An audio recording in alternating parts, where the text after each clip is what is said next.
So to jump in, like it says, to jump in, let's start a new project by clicking that plus sign. So that's what we will do. And then we click 9:16 portrait. And you can click away from any templates that pop up because we don't need those for right now.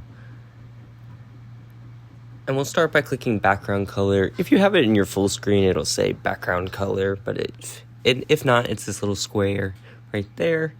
And it'll probably pop up with swatches.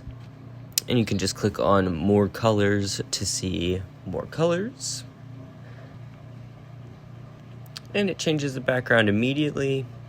But if it's not exactly what we want, we can go ahead and click on custom next to the word swatches. And this is the HSV scale. So it is the hue, saturation, value, and then opacity is how transparent something is.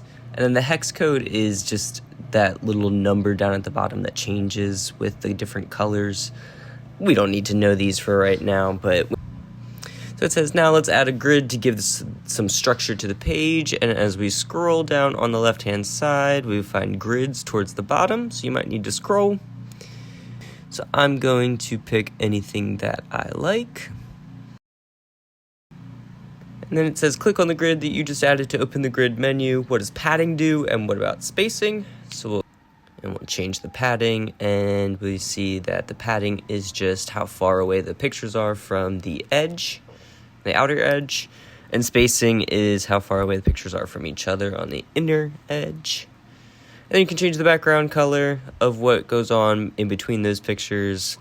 Click set grid as background, and it snaps all of the things right into place. It says now you may want the top left frame to be smaller for a picture and have text below it. Click on the top left frame and then make it smaller so the frame below is taller. So if we click on these pictures and we move those little white kind of oval handle things, you'll notice that your mouse turns into some arrows and you can move around your different pictures and resize everything. When it's sized the way we want it, you can click the bottom left frame and delete it so we can put text there instead, I think. So we're going to go over and click on the text button to add some text. And this is where you'll write your short story. There's a lot of different styles of text here, but for right now, we're just going to add a text box. And I think right here, we're just going to write insert short story here. Obviously, you will actually write your short story here. So obviously, as I'm typing, the text is a little bit hard to read. So you can change the background text. You can change all of those different things to make sure that you can read it, which is what we're about to do. So we deleted the picture there down at the bottom and moved our text box so you can read it.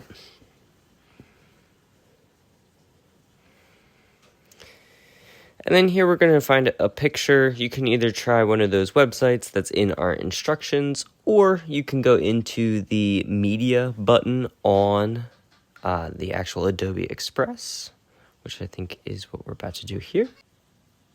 Click on the media button, and you can search for any photo that you would like. I'm going to search for cats just for an example.